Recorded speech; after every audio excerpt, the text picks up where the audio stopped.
Hello students, in your daily routine, you all must have come across numerous types of forms. Have you ever thought how these forms must have been designed? What guidelines must be used while designing these forms? Today, we are going to discuss these form design principles and guidelines.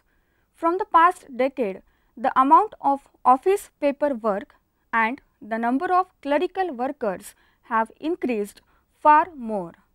Many firms are turning to automated equipment to process their paperwork and are streamlining their forms and handling procedures to reduce the increase in administrative overhead costs. So, first we will understand the concept of forms. They are the primary means for communicating information in a methodical and standardized way. Forms are the most widely used type of business publication. It is essential that forms be well designed so that they are easy to use. Imperfections in the design and use of forms are usually a result of designing forms without concentrating on the information actually needed.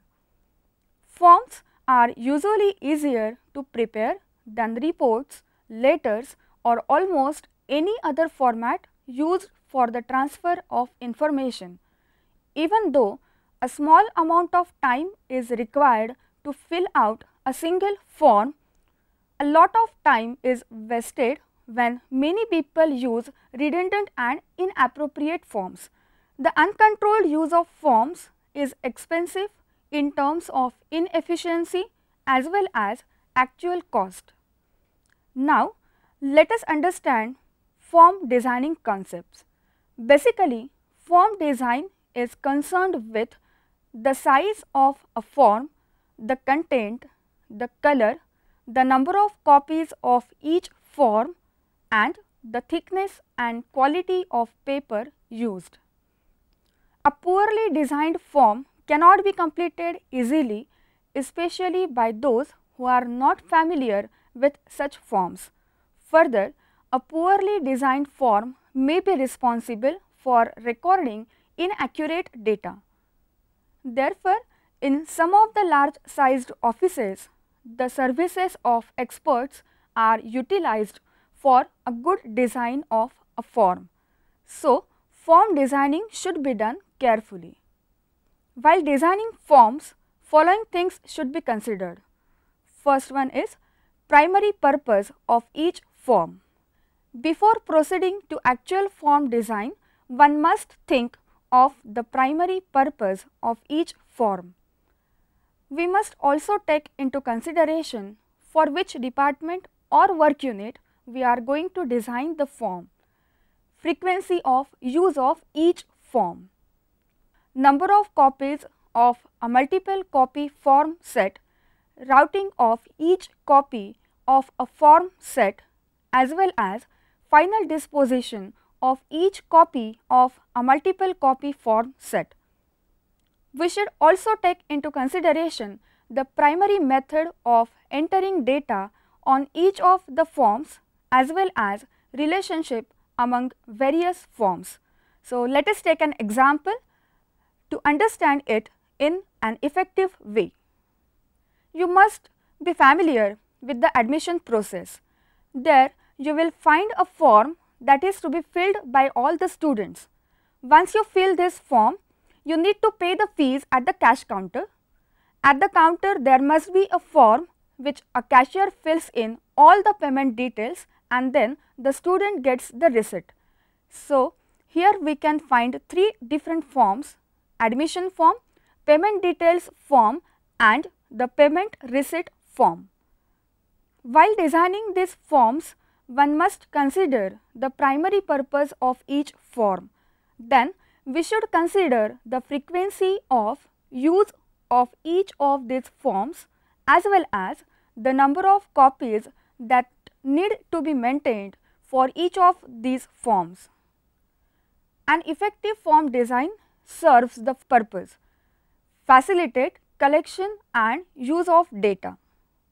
A well designed form enables the form originator, that is individual or department, requesting information to rapidly extract the needed data from the form. It also enables the form user to understand what information is being requested and to complete the form accordingly. Promote efficiency. Well designed forms promote efficiency. Avoid clerical mistakes. Sometimes clerical mistakes occur as a result of badly designed forms. The decisions based on such wrong information will lead to serious consequences on the management. Reduce cost of maintenance. A well designed form results in saving the cost involved in preparing, recording and filling the forms. Achieve printing economies. A good form design facilitates in lower printing cost by use of standard size of paper. The standard size of paper also facilitates easy filling and locating the forms. Ordering only required number of forms, as this will decide the cost of printing. Helps in effective implementation of the office system. Office forms are closely related to office system. A well designed form enables the successful implementation of office system. Next question that may come in your mind would be, what is the importance of form design is? Forms serve as tools of office work. Forms constitute one of the important tools of office management, as they assist in performing some of the important functions such as receiving, recording, arranging and giving information in the office. It improves the morale of the staff. A badly designed form will have a psychological effect on the staff using such forms. This will reduce the efficiency of office work. It avoids clerical mistakes. Sometimes clerical mistakes occur as a result of badly designed forms. The decisions based on such wrong information will lead to serious consequences on the management. It reduces cost of maintenance. It is a well-known fact that the cost of a form is always much less than the cost of labor spent in completing it. In a badly designed form, this cost is bound to increase. A well-designed form results in saving in the cost involved in preparing, recording and filling the forms. It improves the prestige of the organization. A well-designed form results in building up the goodwill and public image of the concern. It helps in effective implementation of the office system. Office forms are closely related to the office system. A well-designed form enables the successful implementation of office system. Before we start with actual form design guidelines and principles, let us understand the prerequisites to form design. Define the purpose of the form. Defining the purpose of the form is necessary to determine the type of information to be included in the form, the number of copies needed, the nature of instructions for completing the form and the necessity of certain control procedures for the form. The general purpose of the form is to reduce clerical work, considering what would be possible if a blank sheet of paper is used. If a blank sheet of paper serves the purpose, there is no need for going into a well-designed form. The designer should ask certain questions to himself, such as, why is a form necessary? In case of a need, should it be a new form, or is it possible to modify an existing form to suit the present purpose? The nature of the equipment through which the form is processed. The equipment through which the forms are processed determines the minimum or maximum size of the form.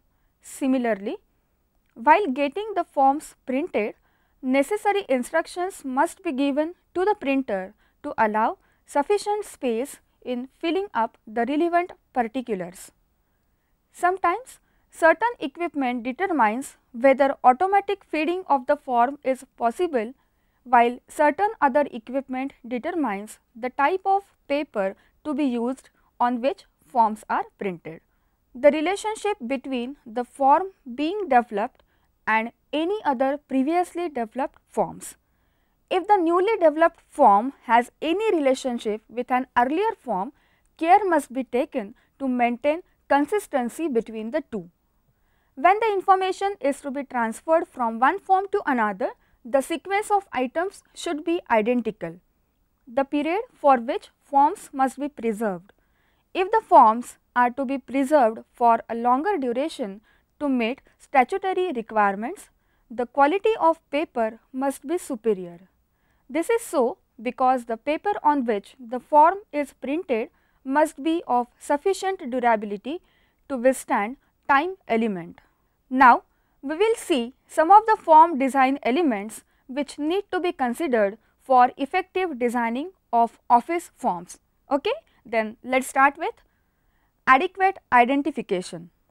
In order to facilitate easy identification of a form, it is necessary to give a number or the name at the bottom of the sheet. It is easier to remember the name rather than the number of the form. Therefore, in most forms we come across the use of names instead of numbers. It is better to use standard names of the forms to avoid confusion. The name of the form should be brief and self-explanatory. Where numbers are preferred, the forms are to be consecutively numbered. Sometimes the decimal system of numbering is preferred. Under this system, two separate sets of numbers are used. The first number indicates the department where forms originate and the second set of number corresponds to the number of form.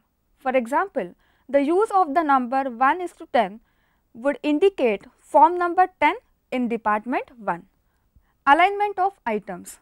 There must be proper alignment of items so as to avoid delay in setting up the equipment. The example illustrates the incorrect and correct way of aligning items in a form. In the above example, the correct alignment of items facilitates the accommodation of all the items in one tab set of the machine. This also saves a considerable physical effort over a period of time. Simple design of the form. The contents of a form must be in simple language so as to avoid misunderstanding on the part of those completing the forms and those for whom the forms are ultimately intended. 3 broad guidelines serve this purpose wisely. Placement of information at the correct point. For example, identification matter such as name, address, etc. should be placed at the top of the form. The second part of the form is to be provided for recording data on the form, and instructions, if any, such as delivery instructions, should be placed at the bottom of the form. General appearance. The forms to be used must be attractive and pleasing. This can be ensured by using colors, well-balanced arrangement of the contents, providing columns and rows wherever necessary, and such other factors. Size of form. The size of paper depends upon the contents of the form. The size of a form should not be large so as to involve additional cost on it. The size of paper is affected by the number of columns and rows. In any case, the size of paper must be compact so as to include all matters within it. Use of standard typeface. As far as possible, the typeface to be used must be of one variety only. Where it is necessary to distinguish one type of data with other types, it is necessary to use bold and italic types.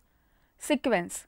The sequence in the presentation of matters should be strictly followed on the forms.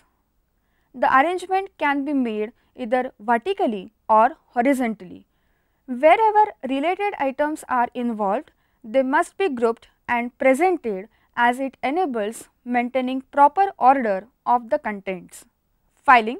Those documents which are to be filed must be provided with an adequate filing margin which is about 20 millimeter width. Use of best paper.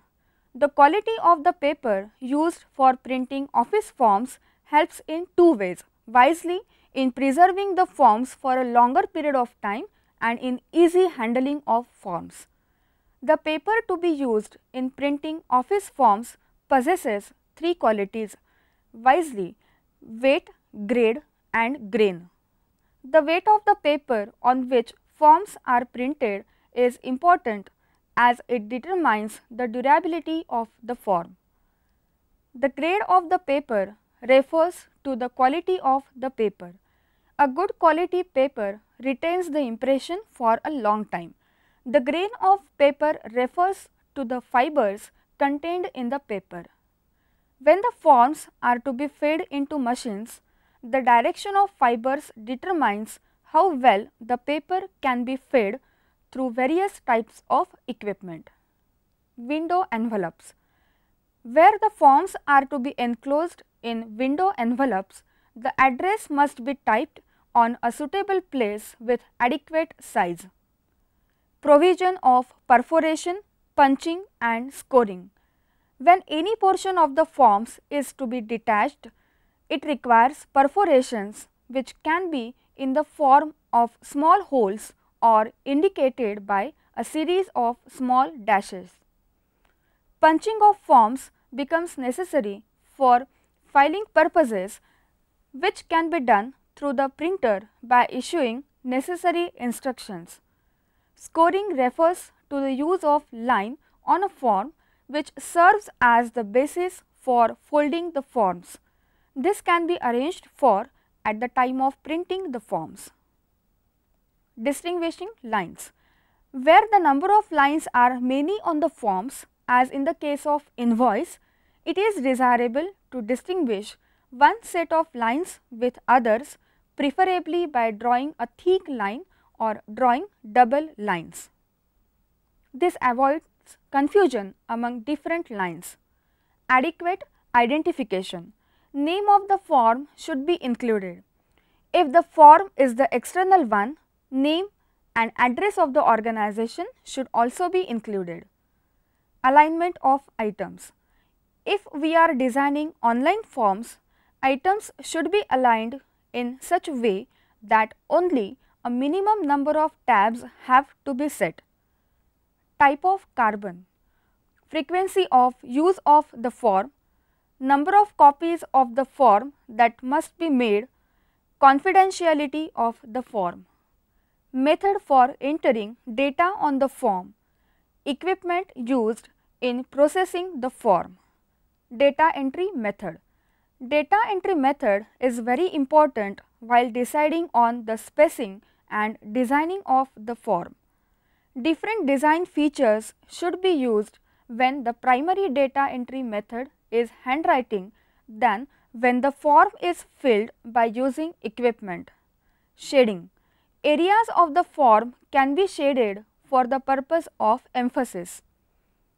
Before a form design is finalized, a draft copy of the form design is prepared.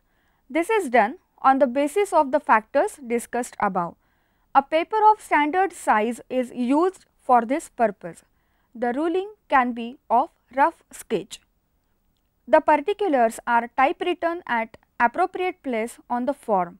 The required space in between two sets of particulars is provided. Necessary changes can be incorporated to give better appearance of the form.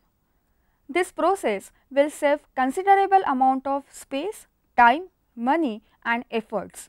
The form specialist identifies the purpose of a form and accordingly designs it. After the form is designed and is approved by the organization, the specialist will arrange for the preparation of the final copy of the form. The form specialist also offers suggestions for the improvement of forms. Before the final copy is sent to the press, the quantity to be ordered is to be decided upon. Larger the number ordered at a time, lesser is the amount involved. However, the heavy investment involved in bulk ordering as well as the time taken by the printer to deliver the forms should be considered. No standard is available regarding the quantity of forms to be ordered. However, once the final draft is ready, the actual form designing process starts. So, let us have a look at the important parts of a form. You will find these parts in almost every form. Heading. It includes a title and a form number. Instructions explain how to fill in the form and what to do with the completed form. Introduction explains the purpose of the form. Body consists of the sequenced items requesting the desired information. Closing provides a space for approval signatures. In designing the forms, it is necessary to observe certain principles. We will have a look over the principles which are vital for designing the forms. Principle of purpose. A form should be brought into existence only if there is a purposeful need for the use of that form. The basic purpose of a form is to make clerical work easier, speedy and accurate. Where a plain sheet of paper can serve the purpose, there is no need to introduce a form. The form designer should consider the answers to the following questions before introducing a new form. What is the purpose of the form? If the form has more than one purpose, which is the most important? Is the purpose justifiable? Will the purpose of the form be fully accomplished by its use? Is there any another form for the same or a similar purpose now in use elsewhere in the office? A form should be used if something is to be recorded as a matter of necessity. When certain data is to be recorded repeatedly, this data can be pre-printed on every copy of the form in order to save time in form's preparation. If it is necessary to have all the information recorded in the same place on each copy of the form, this arrangement helps to serve as a check on the completeness of the record. Where it is desirable to fix responsibility for the work done by providing spaces for signatures of persons who did the work. Principles of standardization. In order to reduce costs and avoid confusion, it is necessary that all forms should be standardized. Standardization affects mainly their physical arrangement like size, color, quality of paper used and printing style. No form should be larger in size than is necessary. While determining the size, it should be ensured that the form is capable of being properly handled. Different colors may be used for different forms to make identification of forms easier. The title of the form should be brief but clearly descriptive. Principles of centralized control. The process of designing, use, replacement and elimination etc. of the forms should be centrally controlled. This will help to achieve proper coordination and efficiency in forms management. In some organizations, new forms get added while old outdated forms may remain in existence. This problem may be solved by having centralized control of the forms under one office manager who is responsible for designing. Principle of economy. The size of the form, the quantity of paper used, the number of copies printed and the method of producing forms should be so chosen that there is economy in procurement of forms. Forms should be so designed that their handling costs are also minimum. Now, you must be familiar with all the form designing aspects. To summarize what we have learned from this presentation, let's have a look at the checklist for reviewing the form. Arrangement, spacing, captions, instructions and distribution, margins, construction, identification. So, whenever you are dealing with form designing, you need to work on these form designing aspects. Purpose of the form, standardization, centralized control and economy. Thank you.